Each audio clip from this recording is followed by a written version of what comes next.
விஜயனுடைய அரசியல் வருகையை பார்த்து திமுக பயப்படுதோ? ஆமாம், அவருக்கு வந்துங்க இளைஞர் ஓட்டு இருக்குங்க, அவர் கூட போயிட்டாங்க.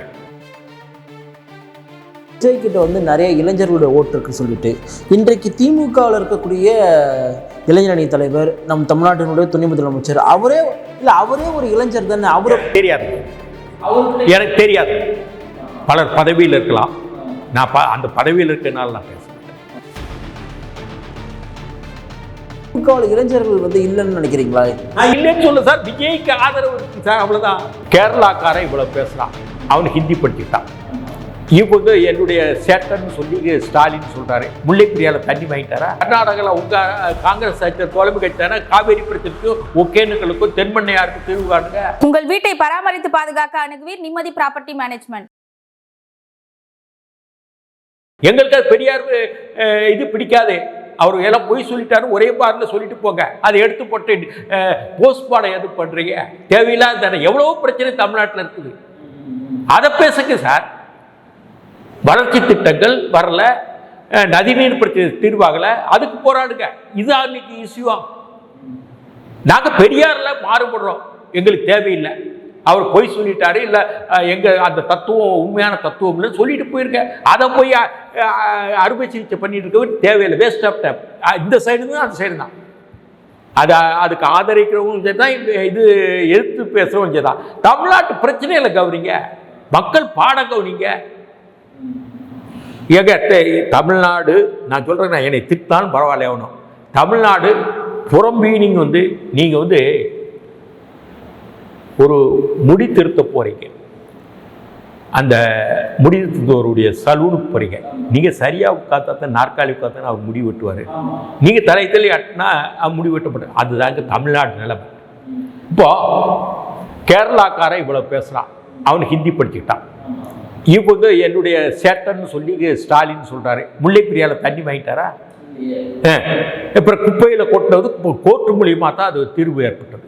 குப்பையில் கொட்டினாங்க இல்லையா, செங்கோட்டை, திருநெல்வேலி, மதுரை பக்கத்தில், அது கோர்ட்டில் தீர்ப்பினால தான் இது நடந்தது. இவங்களா போய் பேசி முடிக்கல முடியுமா? பிறகு சேட்டன்னு ஸ்டாலின் சொல்கிறாரு. பிறகு முல்லைப்பெரியால தண்ணி வாங்க, நெய்யாற்றில் தண்ணி வாங்க, கன்னியாகுமரி மாவட்டத்தில் ஆலியார் பரம்பி குளத்தை பிரச்சனையை முடிங்க, பிஏபி பிரச்சனையை முடிக்க, பாண்டியார் புன்னம்பலா விடுங்க. சரி, கர்நாடகாவில் உங்கள் காங்கிரஸ் ஆட்சியர் தோழமை கட்சித்தானே காவேரி பிரச்சனைக்கும் ஒகேனக்கலுக்கும் தென்பண்ணையாருக்கும் தீர்வு காணுங்க.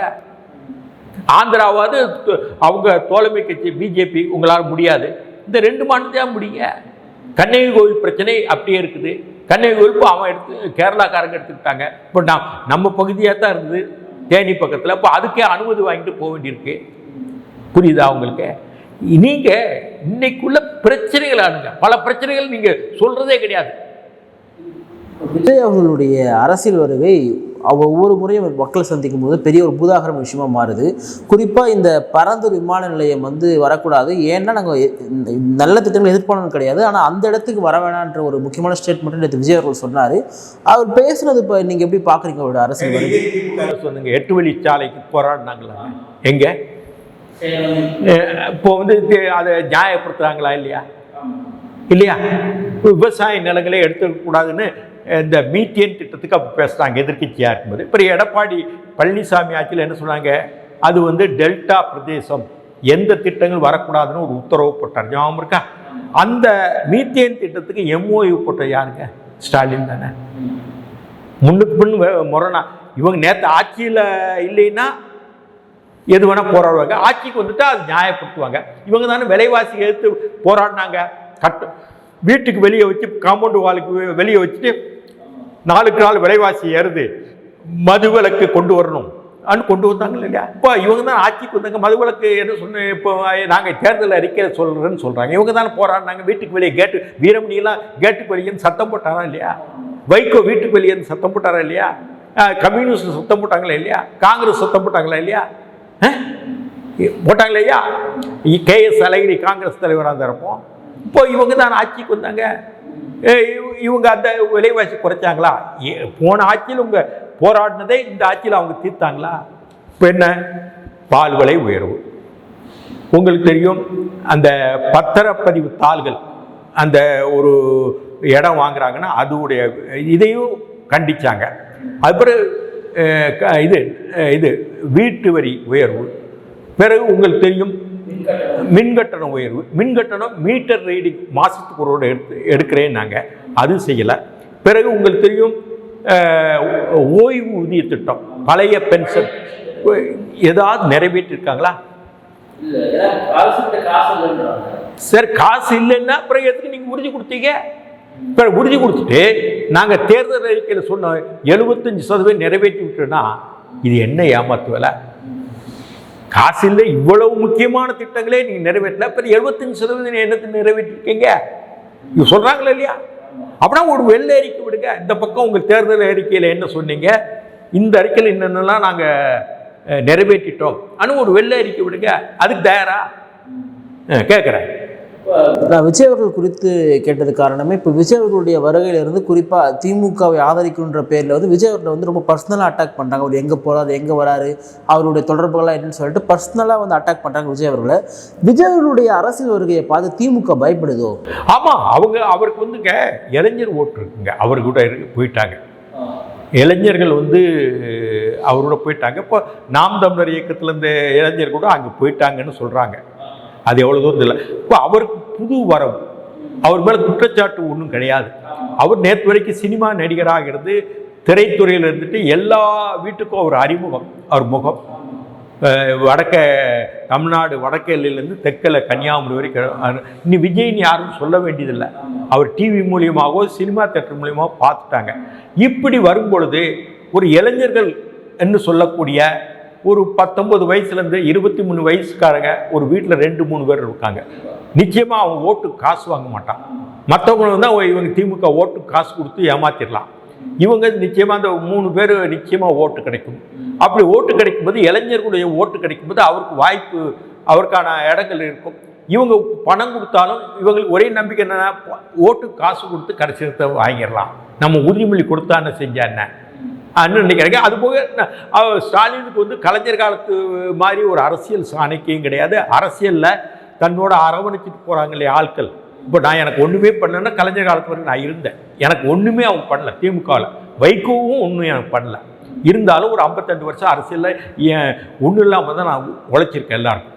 இப்படி இருக்கும் பொழுது துரைமுருகன் நிலைமை எப்படி இருக்குன்னு உங்களுக்கு தெரியும். கலைஞருடைய இப்போ அவர் நிலைமையை விட செந்தில் பாலாஜி, ஏவா வேலு, KKSSR ராமச்சந்திரன், அதே மாதிரி ரகுபதி, எதோட தான் ரகுபதி தான் பேட்டி கொடுக்குறாரு.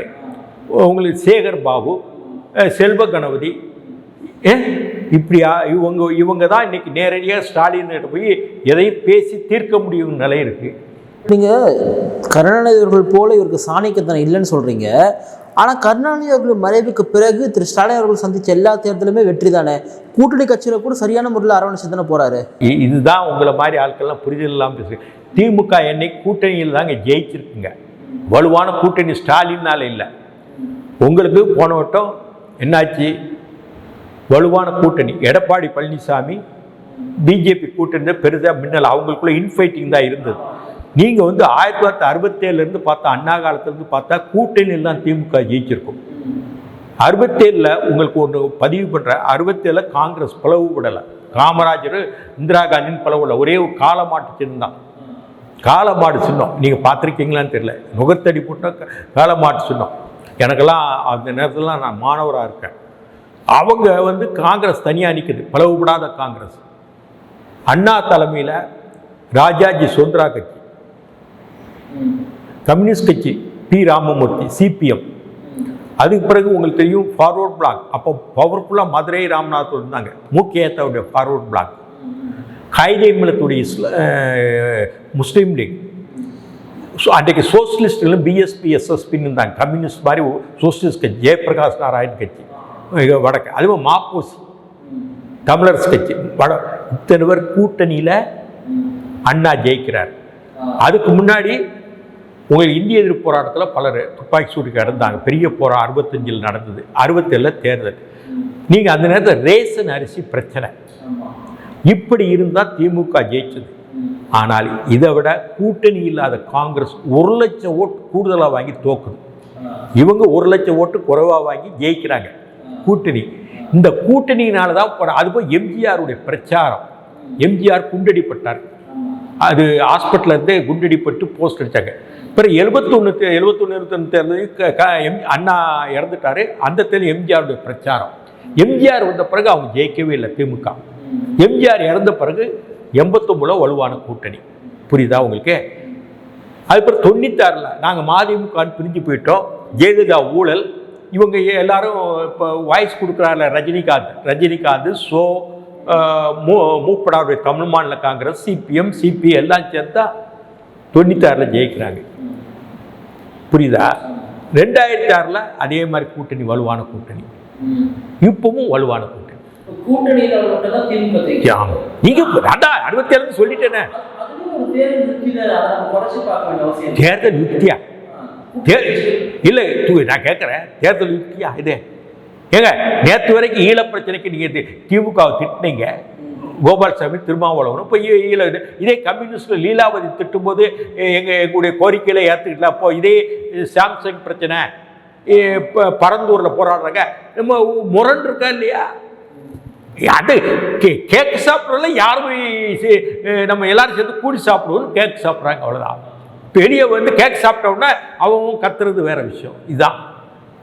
நீங்க சொன்னீங்க விஜய் கிட்ட நிறைய இளைஞர்களுடைய ஓட்டு இருக்குன்னு சொல்லிட்டு, இன்றைக்கு திமுகவில் இருக்கக்கூடிய இளைஞரணி தலைவர், நம் தமிழ்நாட்டினுடைய துணை முதலமைச்சர், அவரே ஒரு இளைஞர் தானே? அவரு தெரியாது, எனக்கு தெரியாது.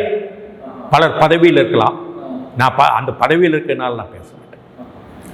நான் காமராஜரை பார்த்து வந்தேன், இந்திராவை பார்த்து. திமுகவில் இளைஞர்கள் இல்லைன்னு நினைக்கிறீங்களா? நான் இல்லைன்னு சொல்ல சார். விஜய்க்கு ஆதரவு இருக்கு சார், அவ்வளவுதான்.